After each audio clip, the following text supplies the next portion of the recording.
Morning dears. बात करते हैं आज गोल्ड के पोजीशन की। पहले हम अपनी कल की एनालाइज देख लेते हैं। कल हमने जब गोल्ड को एनालाइज किया तो 2645 के पास था और हमारी एनालिस कुछ इस तरह थी कि ये यहाँ से नीचे आएगा पहले और ये एरिया इम्पोर्टेंट होगा। अगर तो इसको प्रॉपर टेस्ट करता है तो ये एक अच्छी डायरेक्टली बाइंग कर सकता है, और अगर ये इसको ब्रेक कर देता है तो फिर यहाँ से दोबारा नीचे आने के चांसेस होंगे। अब यहाँ रेजिस्टेंस एरिया पे देखना है कि अगर तो ये प्रॉपर टेस्ट होता है रहता है तो ये सीधा नीचे आ जाएगा, लेकिन अगर ये इस एरिया को ब्रेक करता है, कोई छोटा मोटा क्लोज लगा के आता है, तो फिर यहाँ आकर ये दोबारा ऊपर जा सकता है। और अगर पूरा जिस तरह मैंने, खैर ये तो नहीं बताया था, लेकिन ये कि ऐसा होता है, यहाँ पर जो पोजीशन थी उसके हिसाब से ये जोन ब्रेक तो नहीं होना चाहिए था, लेकिन ये कि मार्केट है, कुछ भी हो सकता है। तो पूरा अगर जोन ब्रेक हो जाए तो फिर तो इट मीन के काफी कंफर्म चांस होंगे कि ये 2640 तक शायद आए भी या ना आए, और यहाँ से जो है वो इसके बाद फर्स्ट ये 2661, जैसे मैंने कल भी बताया था कि ये शेडो ब्रेक है तो ये डायरेक्ट यहाँ तक जा सकता है 67 वाले एरिया पे, और ये इम्पोर्टेंट होगा। अब यहाँ भी ऐसा ही है कि इसने यहाँ तक आने के बाद तकरीबन 42-43 के आने के बाद वो जो है 40 तक नहीं गया, और यहीं से जो है वो इसने 68 से वाला जो जोन था इसको भी ऊपर की तरफ ब्रेक कर दिया। ऊपर के जितने एरियाज हैं बड़े टाइम फ्रेम के जो है वो नहीं हैं, इसलिए यहाँ पर ऊपर काफी सारे लेवल्स बनते हैं, और कोई मुश्किल से किसी एरिया को जज किया जा सकता है। पिछले टाइम में भी अगर हम देखें तो यहाँ पर पोजीशन काफी वाज़ेह होगी कि कई जगह से, मतलब कई लेवल्स ऐसे हैं जहाँ से मार्केट रिजेक्ट हुई है, इसको ब्रेक करके और फिर यहाँ आया है।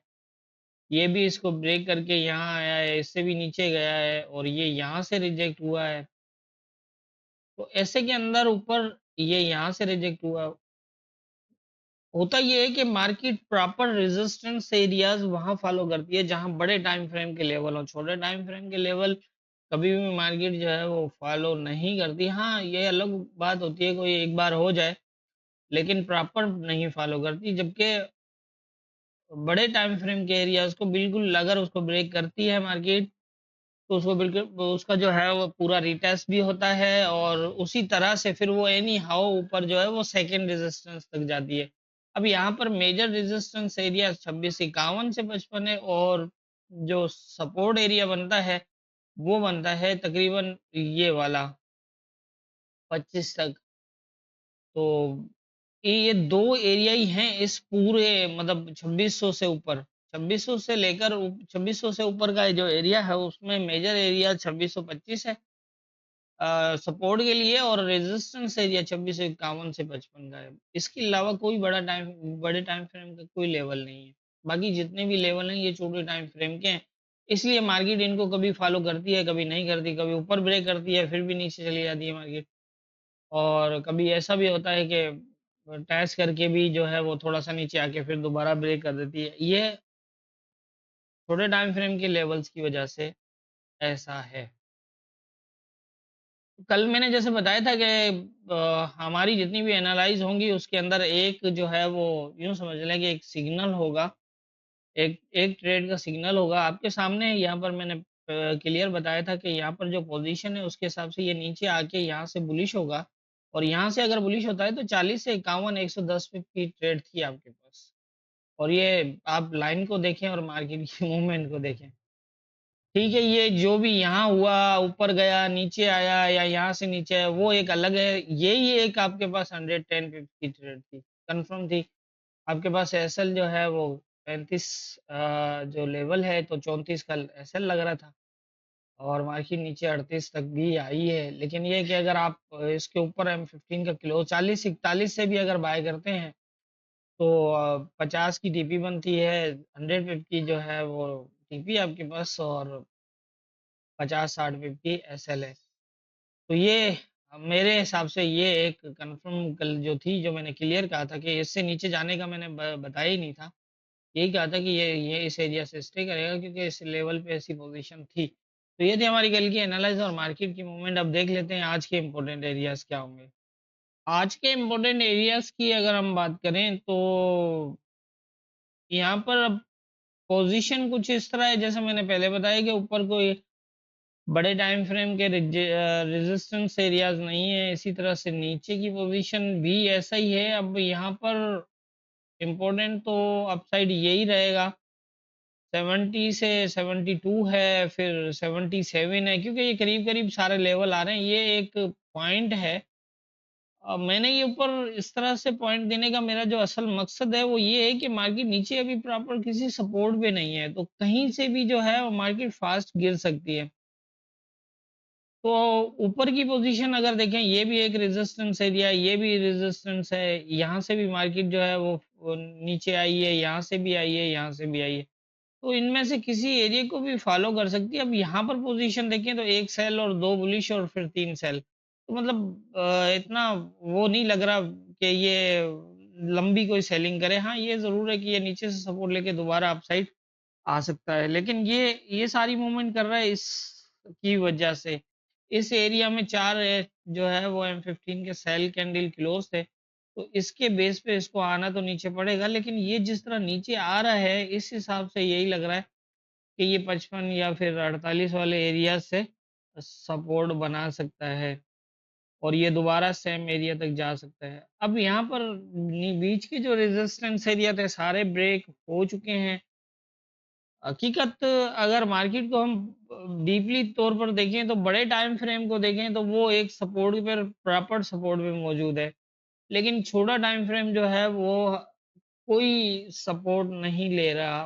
मतलब सपोर्ट अगर जहाँ से बन भी रही हैं, ये देखें आप, ये एक सपोर्ट एरिया बनता है तो इसको ये ब्रेक करके फिर ऊपर गया हुआ है। और यहाँ पर नीचे जो सपोर्ट बनती है वो भी जो है वो इसने 40 का एरिया था, तो 40 से जो है वो नीचे आ गया ये। तो इस तरह से छोटा टाइम फ्रेम जो है वो कोई सपोर्ट नहीं ले रहा, जबकि बड़ा टाइम फ्रेम जो है जैसे 2600 की सपोर्ट थी, तो मार्केट ने 2600 ब्रेक नहीं किया और नीचे की तरफ और उससे ऊपर जो है वो एक अच्छी खासी बुलिश मूव भी की है। लेवल्स की अगर हम बात करें तो जैसा कि ये हर छोटा टाइम फ्रेम जो है वो मोहताज होता है अपने बड़े टाइम फ्रेम के, तो बड़ा टाइम फ्रेम जो है वो कह रहा है कि मैं एक स्ट्रॉन्ग बुलिश ट्रेंड में हूँ, लेकिन छोटा टाइम फ्रेम कह रहा है कि मैं वीक ट्रेंड में हूँ, वीक बुलिश ट्रेंड में हूँ। तो अब फिलहाल तो कुछ नहीं कह सकते, और ऐसा पीछे टाइम में मैंने कई बार देखा है कि बड़ा टाइम फ्रेम जो है वो छोटे टाइम फ्रेम को यूँ समझ लें कि घसीट के ले जाता है एक दफा। छोटा टाइम फ्रेम अपनी सपोर्ट्स ब्रेक करता हुआ जा रहा होता है, लेकिन बड़ा टाइम फ्रेम फिर भी उसको जो है वो अपने टारगेट तक ले जाता है। तो कई बार ऐसा होता है और कई बार ऐसा नहीं भी होता। तो अब हमें प्रॉपर मार्केट को लेवल टू लेवल ही फॉलो करनी चाहिए। मैंने जैसे वीक के स्टार्ट में भी यही कहा था और वीकली एनालाइज में भी, कि इस वीक में कोई अंदाजा नहीं हो रहा कि ये क्या वीकली करेक्शन करने का मूड रखता है या नहीं रखता है। अगर पिछला वीक सेल में क्लोज होता तो फिर शायद अ, अंदाजा था, लेकिन अब डे की करेक्शन हो चुकी है और वीक की करेक्शन भी यहीं करनी चाहिए इसको, लेकिन मार्केट है, ज़ाहिर है हो सकता है ये थोड़ा-सा और अब जाके फिर करेक्शन करे। तो अगर पिछला वीक सेल में क्लोज़ होता तो फिर हम जो है वो इसको करेक्शन में भी देख सकते। तो अभी करंट पोज़ीशन के हिसाब से मैं आपको बता रहा हूँ कि ये लेवल है, आप लेवल टू लेवल ही देखते रहें मार्केट को। ऊपर की साइड में फिलहाल क्योंकि नीचे की छोटे टाइम फ्रेम को देखता हूँ तो मैं कहता हूँ कि इन एरियाज़ में आपको बिल्कुल बाय नहीं करनी चाहिए।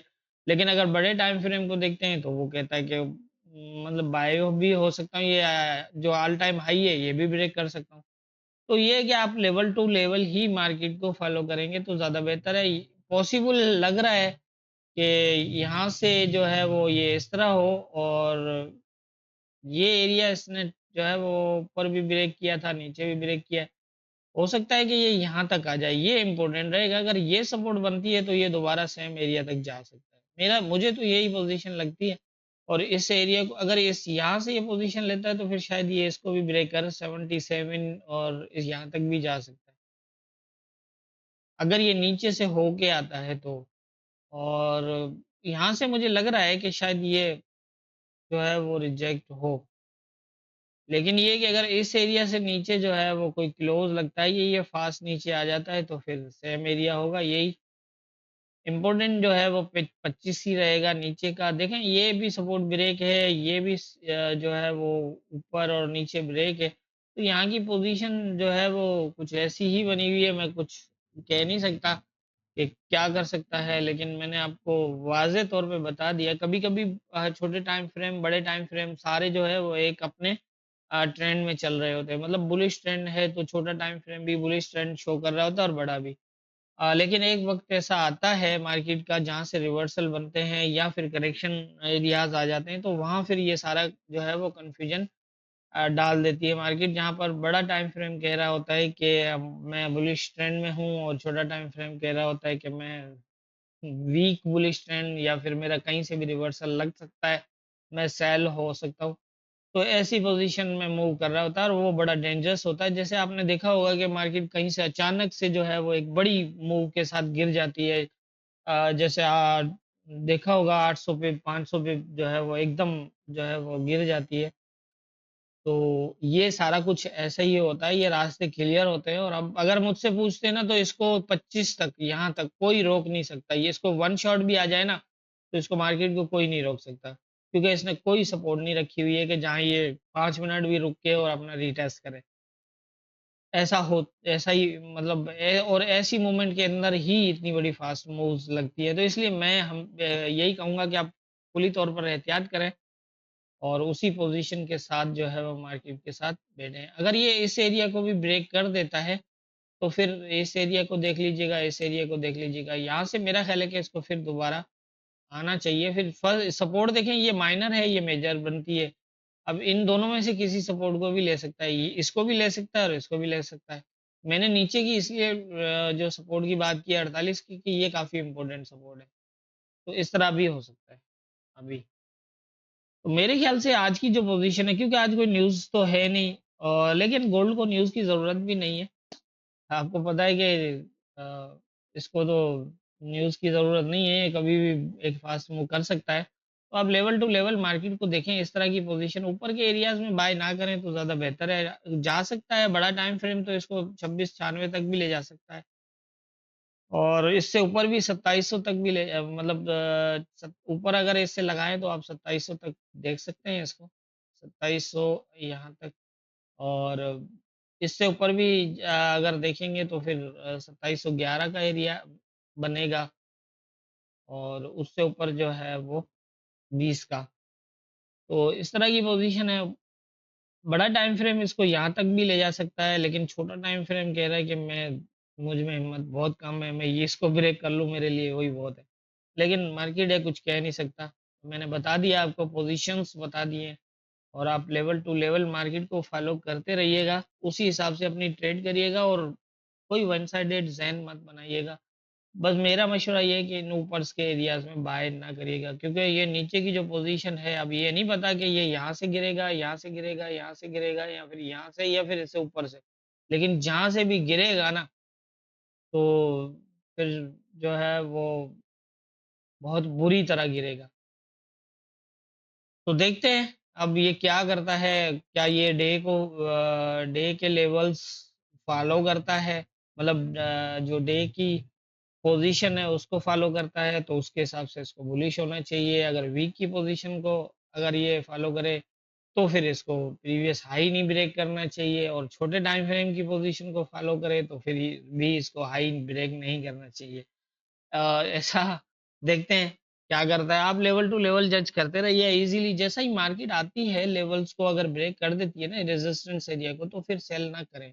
ये हमेशा ज़हन में रखें, क्योंकि जो भी रेजिस्टेंस मार्केट ने ब्रेक किया ना, तो वो नीचे अगर जा भी रहा है तो नीचे से दोबारा सेम एरिया पे आएगा। फिर नीचे की सपोर्ट इंपॉर्टेंट होगी। अगर वो सपोर्ट पे मिलता है तो आप वहां से बाय कर सकते हैं उस सेम रेजिस्टेंस एरिया तक जिसको वो ब्रेक करता है। लेकिन अगर पूरा जोन ब्रेक करता है तो फिर वो करीब से ही आके ऊपर चला जाएगा। मतलब अगर इस पूरे जोन को ब्रेक करता है तो शायद ये यहाँ तक आके सपोर्ट तक ना भी आए, और यहाँ तक आके और फिर इस तरह निकल सकता है। ऐसी पोज़ीशन होती है। लेकिन ये है कि आप उसको जज करें, 15 के सेटअप्स को देखें, तो मुश्किलात नहीं होंगी। तो मेरे समझ के मुताबिक जो मुझे लग रहा है वो यही है, बाकी होना क्या है ये तो ऊपर वाला बेहतर जानता है। दुआओं में याद रखिएगा।